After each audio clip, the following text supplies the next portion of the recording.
further ado, I'd like to invite my panel onto the stage. I think they're going to appear through this door, I hope.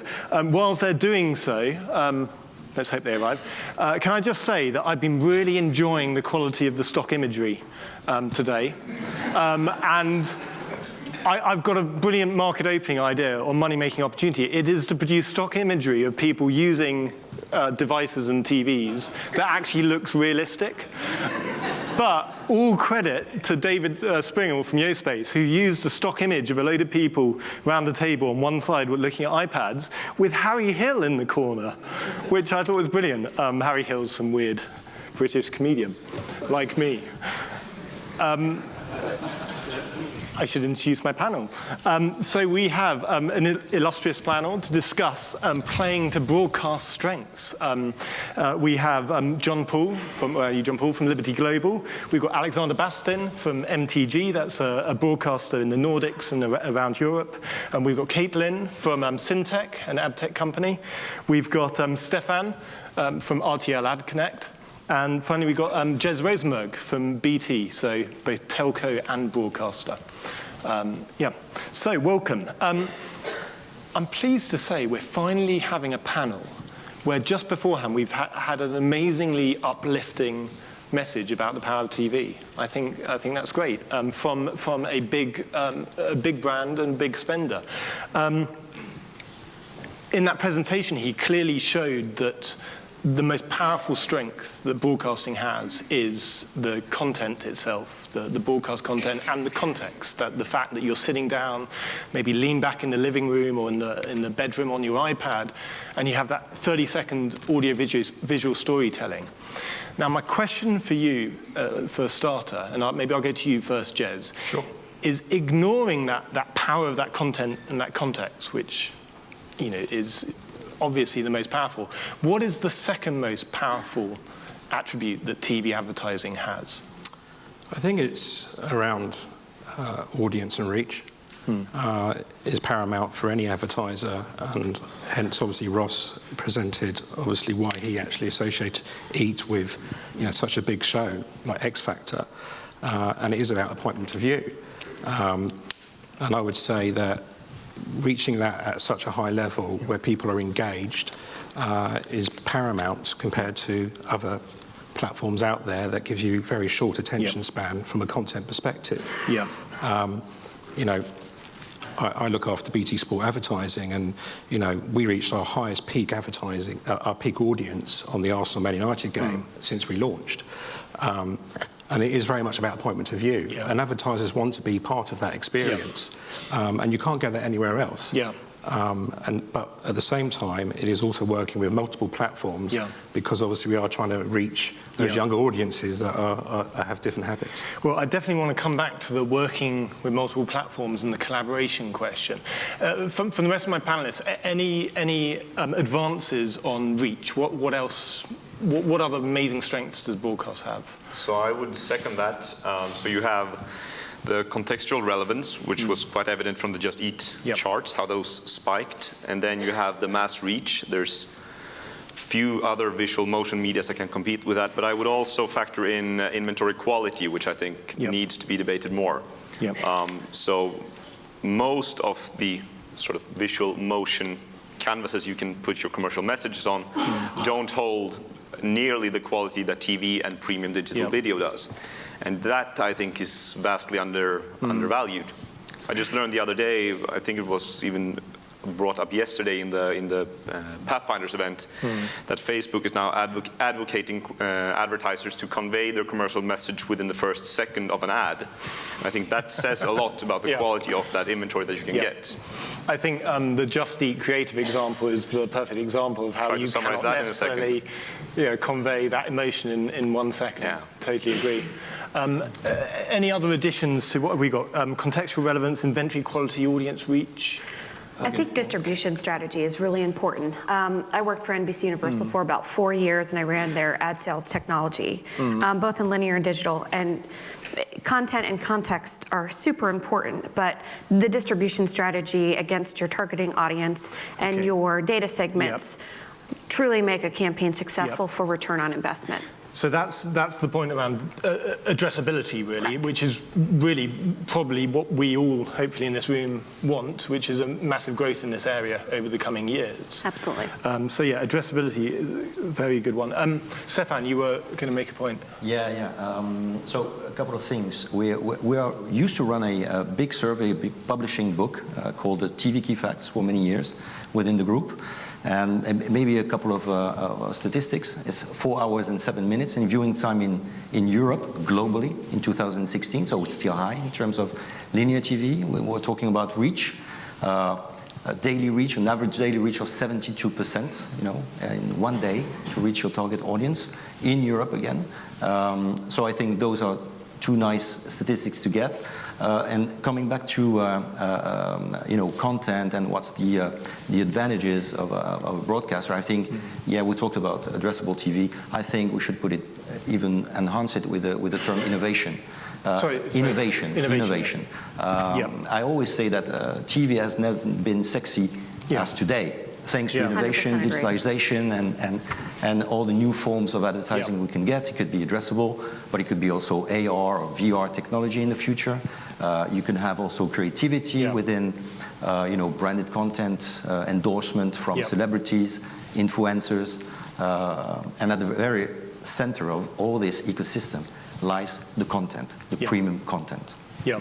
I mean, I think innovation, great point, and that's, I guess slightly less sexy DAI, but I think the DAI presentation really showed how powerful that is. Actually, on a sexy note though, I understand, I know there's some ITV people in the audience, I understand that Love Island broke all simulcast records, I think. Is that right? Are you going to shout out the percentage of audience on simulcast? No. It was 187%. It was high.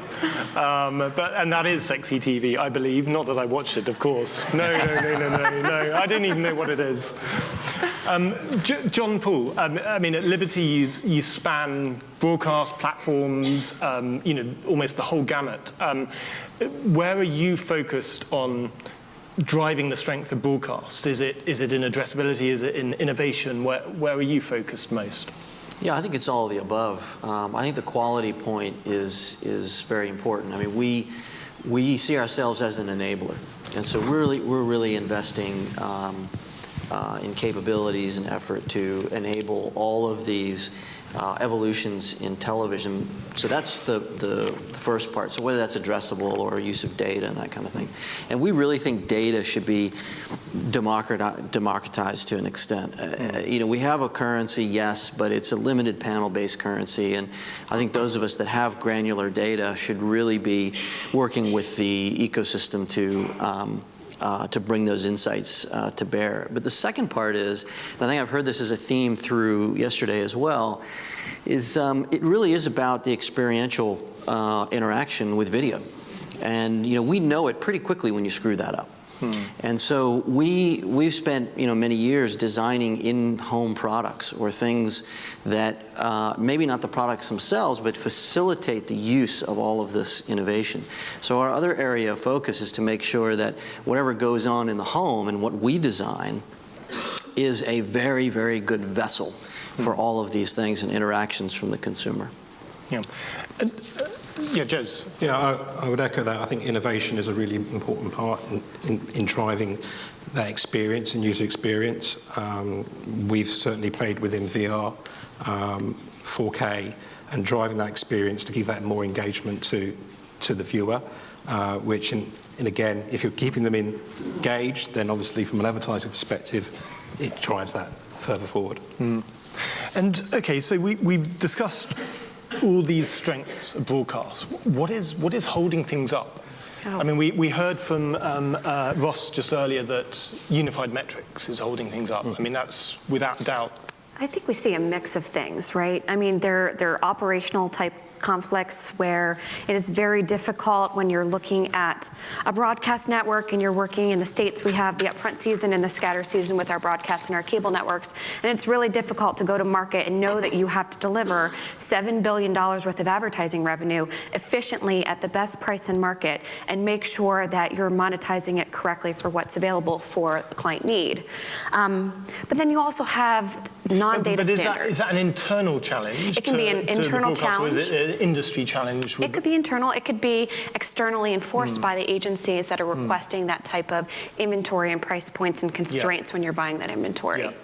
And I think that's where Sintec comes in, right? Because we support the transaction and we support the diversification. You know, we advocate for data standards. You know, we're involved in a lot of the consortiums that are in the states, whether it be in the local market or the national broadcast market or with the FCC for regulation. Yeah.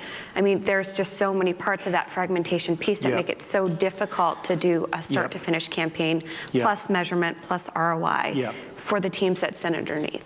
So that's really a story around collaboration and evolving ways of working together. Yeah, and organizational transition as the mediums change and the dollars shift in between traditional linear broadcast, live linear, set-top box VOD, traditional VOD.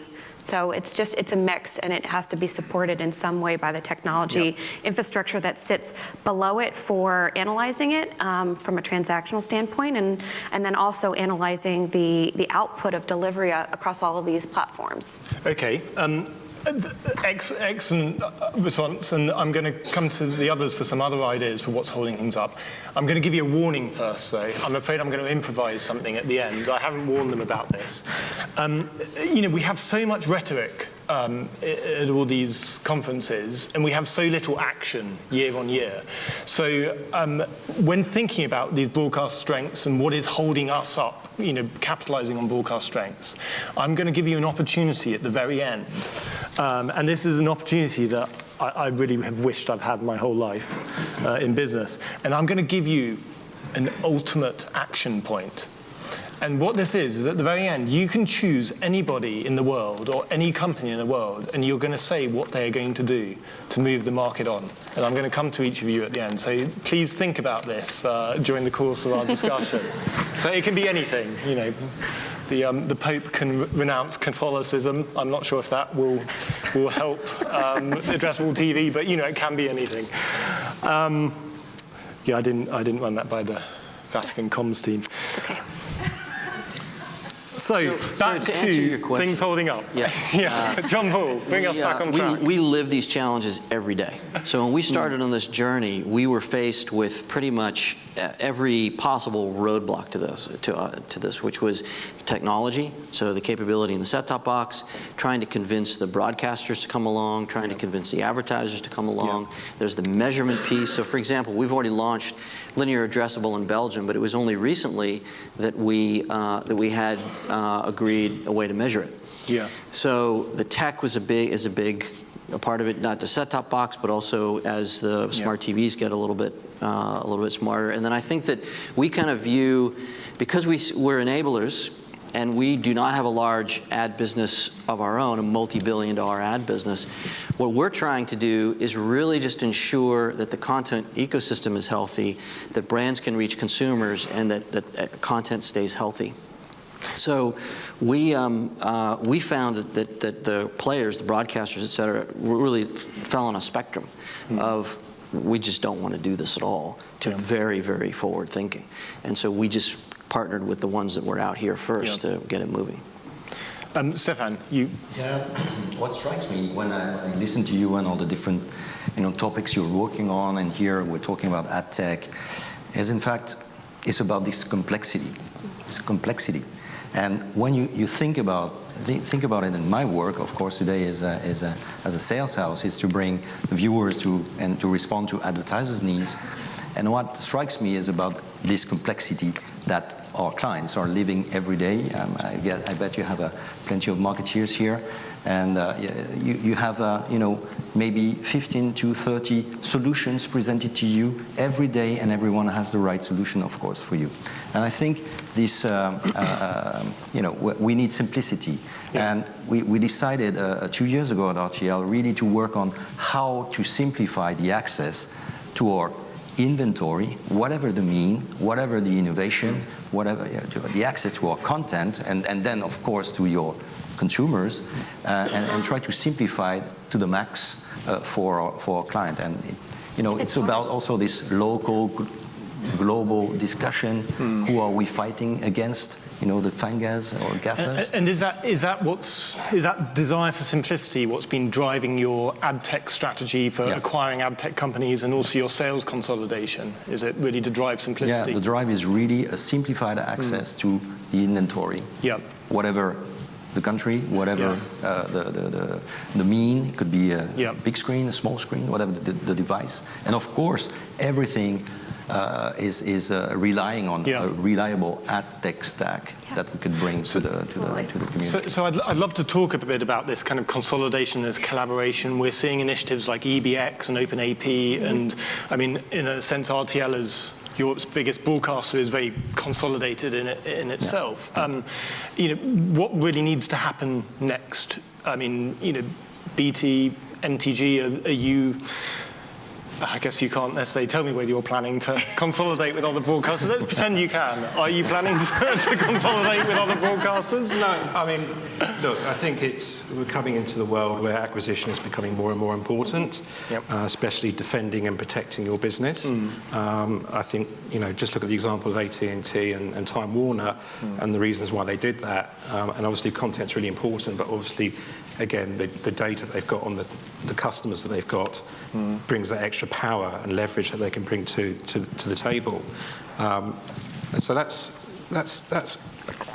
where I see the opportunity. And I think for the first time in a long time, technology companies are there. They're able to solve problems for us.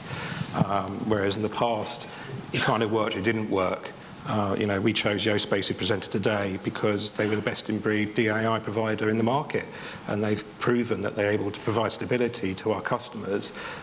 Because I can't take the risk that if an ad goes down, it takes the whole service down to our viewers, and that's a really important thing that we have to protect. Yeah.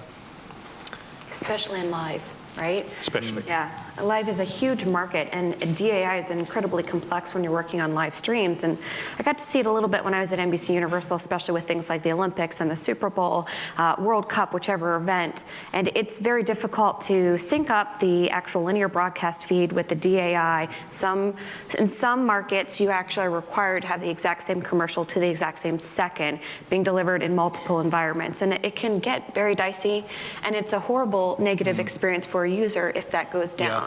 So it's an incredibly important technology to have in place to be reliable for those types of monetization activities, because you can make, look at the Olympics, it made $1.3 billion for the Rio Olympics. Substantial amount of advertising dollars for a 14-day time period. Yeah, I remember 1 or 2 hours while I was at ITV in a live play-out, particularly the ad break that we ran just as Everton finally scored the winner in the FA Cup final. Oops. Probably we'd best not mention, okay, sorry. Apparently somebody spilt a cup of coffee over the play-out desk and accidentally hit the run ad break button. Anyway, Alexander, on the kind of collaboration, acquisition or partnership front, I mean, what are your views with respect to ad tech? I must say, to start with, I'm excited about the opportunities that you are providing, and now I'm sitting here pretending that I'm collaborating with all these broadcasters. It's fun. We'll go out for a drink afterwards and solve the world's problems. No, but I think if I imagine the scenario where we are partnering with other broadcasters in our local markets or throughout Europe, the simplification of how we are able to monetize our assets is key, to your point. We have so much fragmentation in everything, not only related to ad tech, but also to viewing with various devices and time-shifted viewing and so forth. And content is growing exponentially, as we all know, so what we are viewing is also being fragmented, and we need to be able to bring that together in a smart way. And there I think there's a huge work to be done that all comes down to, more than anything else, unified measurements for all the inventory that we're able to monetize, whether it's labeled classic linear TV or it's labeled digital video. But unified measurement of it and a simple way to accessing it. Yep. And I think, much like any industry that's growing very, very rapidly, we do see a large extent of fragmentation right now when it comes to ad tech solutions and so forth, and that is bound to be consolidated to a few key players. I would foresee relatively soon. Yeah. So that's kind of collaboration really focused on measurement amongst sell-side partners. I'm kind of quite interested by the idea of buy-side collaboration as well. And you know, John, I know that Virgin are involved with Group M's initiative, Finecast. Can you tell us a bit more about that? Because that seems like a very interesting example of buy and sell-side collaboration. Well, I think at a high level, we, to the simplicity point, the way that we're going to support that is by not trying to create standalone platforms. So in the UK, we partnered with Sky, and they're an incumbent operator of addressable, and that made sense to us. In Belgium, it's the other way around, so we're the incumbent operator, but we're soliciting participation from the other broadcasters. And so I think we are in each market very open to innovation's critical, but also there's an ecosystem there that we don't have to grenade, and that we shouldn't, and that we should play within. And so that's how we're approaching each of our markets, and it's the same in Latin America for us. And am I right in, Jez, is BT, I'm trying to look, I looked at the Finecast website earlier, I'm sure I saw a BT logo there as well. Are you working with Finecast? We're waiting to have conversations with Finecast, but I think it was slightly misquoted. Okay. But we are very interested to find out about the opportunity in this ever, moving world. I mean, one point I would say about collaboration is why are the broadcasters collaborating more and more is because of the threats of other companies out there. We all know that. And it's, if you look at, the first time I've seen that ITV, Channel 4 and Sky are collaborating together for this big TV festival in February, and that's primarily to advocate TV advertising and what can be bought on those platforms at scale to defend the businesses. And ultimately, that's why we're working with tech companies, that's why we're looking at addressable TV, is because we need to move with the times to defend those revenues quite rapidly. Otherwise, there's only one way it's going to go. Down.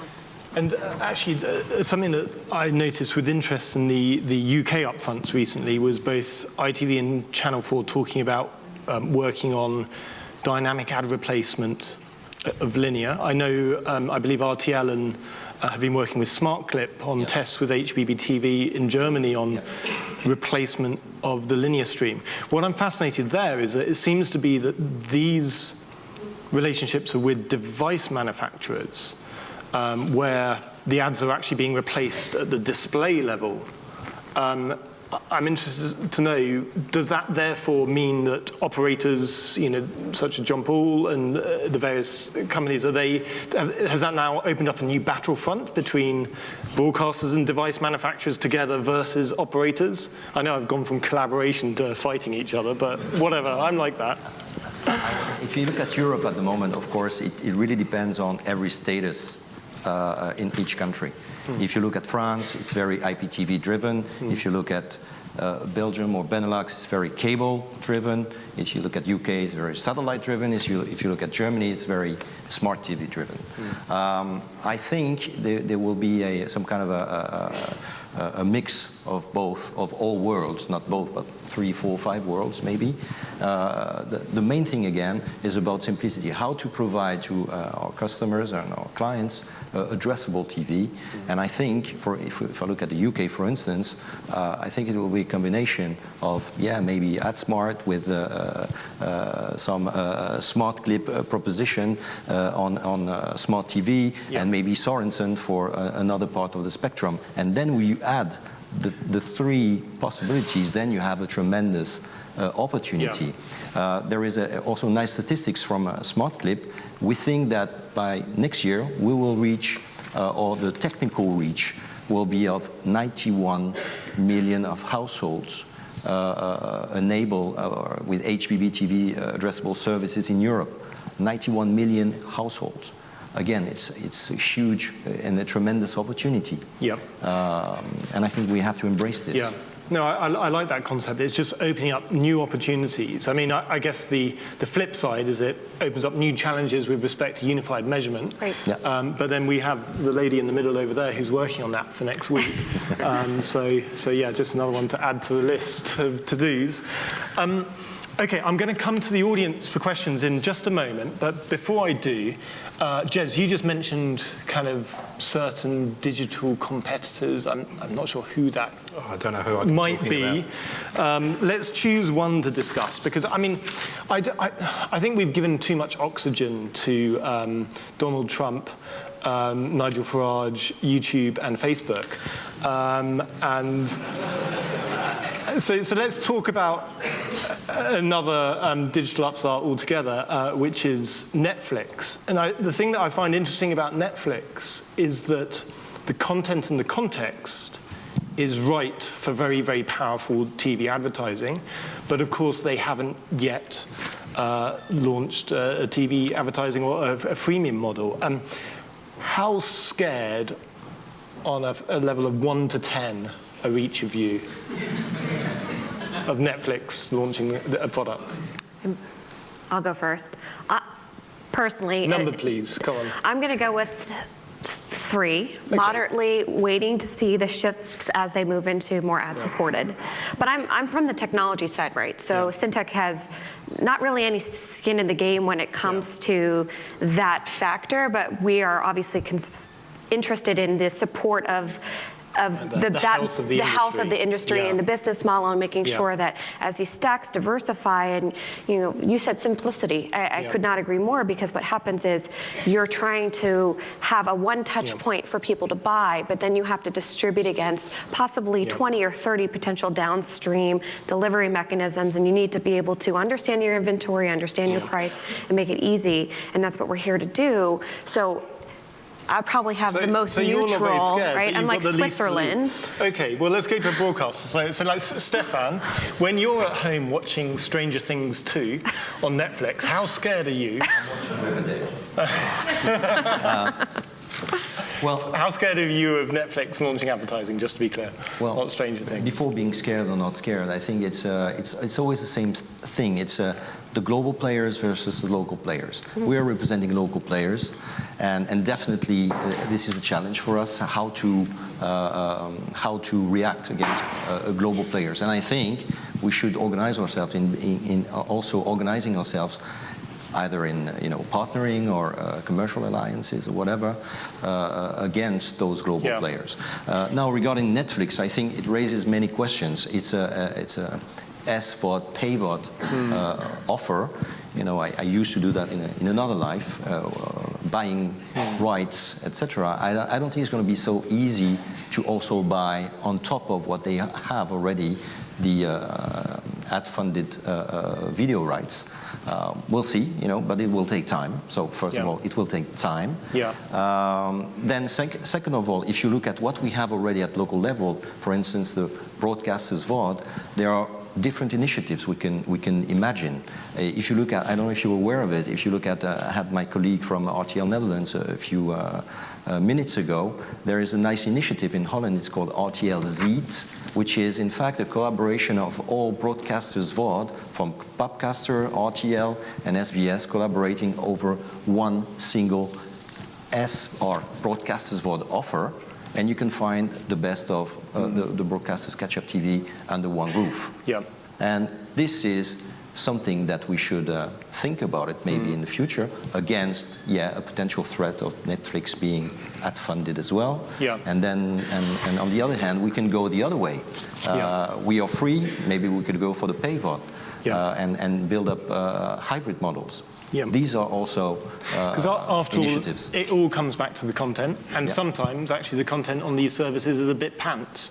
And just for the Americans in the audience, that means bad. It doesn't mean trousers. Now, I understand some people are more scared of Amazon because, of course, they've got like an army of drones and, I don't know, attribution modeling and stuff like that. They're kind of a bit like, what was it, the Clone Wars or something like that, with an army of drones. But do you think Amazon is a threat, John, Alexander? Does that worry you more than Netflix? Yeah. Netflix is like a 2 for us. I think for all the reasons mentioned, I think even if they do advertising, it's going to be in a certain construct, and I think it even almost could help with some of the formats, innovative formats. But Amazon, I think, is a harder one to get your head around, because for them this is a rounding error. You know, it's a Wow.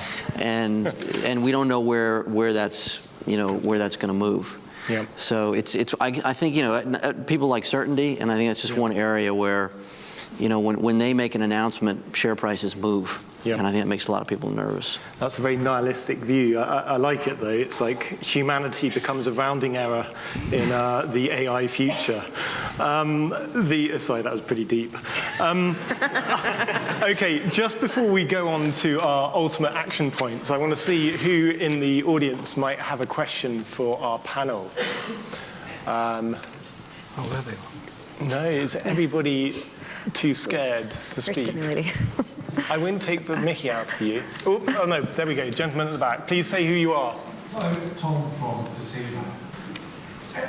It seems to me from listening to the panel that what we're doing is we're letting all of the FANGs go and innovate these new advertising models, and we're just going to be saying, well, TV's good and we're going to carry on doing what we're doing, and maybe we'll copy some of those models.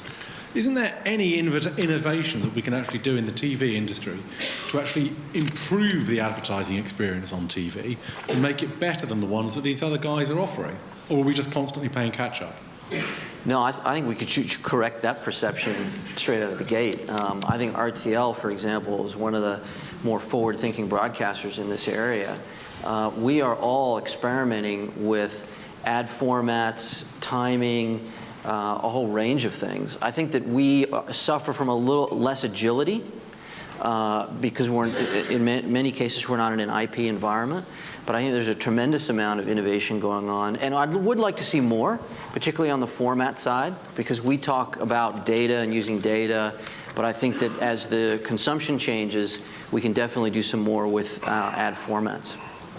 I think there's definitely a ton of innovation when you look at the creative development in a TV environment. You're seeing a lot of broadcasters go to market with custom creative, where they use, you know, TV personalities, different delivery methods, shorter clips. You could have different types of billboards or interactive ads on screen on certain devices. I'm seeing a ton of innovation in linear environments, not necessarily as traditional as bumpers and billboards, but there's definitely a lot of room. If you look at connected television, you look at companies like Brightline ITV, they're focusing on taking a rich media experiencing and interjecting it into a linear environment, connected television environment, to give a very broad-based, engaging, creative experience for those particular users. And I think broadcast networks are eating that up, and they have their own creative teams and are working on custom creative and digitorial type pieces all the time for linear.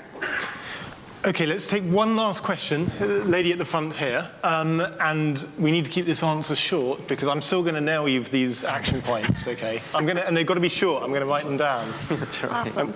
Hi, I'm Laura from Finland and Sanoma Media Finland. I'm interested to hear about data because we have been using kind of data because TV has been bought with democratics, so on. So what about that, and how do you think about that, and have you any plans? So Stephane's going to answer that. Yeah. The question of data and GDPR in 30 seconds. There goes your short answer. I was going to say. We talked about Amazon a few minutes ago. Yeah, it's about data. And data is a great thing, and we're really looking at it. For instance, on our broadcasters VOD, in most of the countries we represent, we have now a registered users obligation. It's mandatory. So definitely we're getting data, we're gathering data, and you should do that, guys. You should build up your own DMP because that's the future. And then you have your own DMP. Maybe you should think about maybe sharing it with lookalikes like you. There's a lot of alliances at the moment coming up. There is a logging alliance in Germany. It's between RTL, but also ProSiebenSat.1 and a telco operator. There is a good data alliance also coming up in France. It's called Gravity. It's between broadcasters and publishers, and I really think we have to increase our data capabilities against, again, the global players that have one product, it's easy to understand, and roll it out everywhere in the world, which is not what we do. We are doing very local stuff. But on the other hand, thanks to techniques and to AdTech, we can gather all this together. It's important to note that that's one of the areas where everybody wins, right? Because it's clear synergies. If we can share data and we can use it smartly, we can make more money out of the advertising. We can improve the user experience. We can make more relevant products for advertisers. It's a no-brainer. So which of you is taking the broadcast industry data collaboration action point? One of you two's got to take it. Stephane, okay, or John Paul? Well, we're doing it. I mean, John's taking that one. Okay, so data collaboration. Caitlin, what's your ultimate action point? I'm going to take I would say the framework, right? The universal framework, because I think that's where Sintec's probably best positioned, because we. So that's AdTech framework. It would be the AdTech, right? It's the. So you're saying your ultimate action point is to make Sintec the all-powerful AdTech platform for the entire industry? That is correct. Okay. That's the plug right there. No. But I think somebody needs to own the ability to bring in all these sources and normalize. And we're not in the business of saying what the data necessarily means, but we're definitely in the open API type realm where it makes it easy to connect to multiple sources and pull it into an environment so somebody has a framework that sits on top of it. So everyone's going to make amazing APIs and just work harmoniously technologically. Jez, quickly. I'm going to cheat. I'm going to double tag with JP on data, actually. Oh my goodness. We've got the data collaboration team here. Yeah. This is the A team, everyone. Look, I totally agree. I mean, BT are looking at DMP as well, really seriously, and it is the way forward. But the most important thing is around standardization and agreeing the principles around what sharing the data we're happy to do. And also linear. Yeah. Because not only in online, but also in linear. Of course, yeah. You'd plug that in.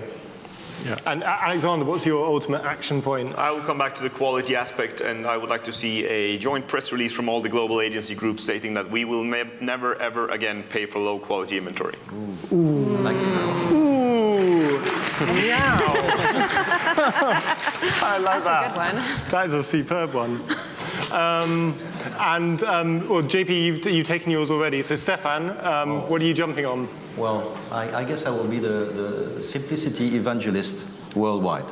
And Chief Global Simplicity Evangelist. Yeah. Okay. I like it. I'll give you that position. So very open for other partnerships in the world. Perfect. Well, that leaves me to just say thank you for an excellent panel, a really interesting discussion. So yeah, round of applause, everybody.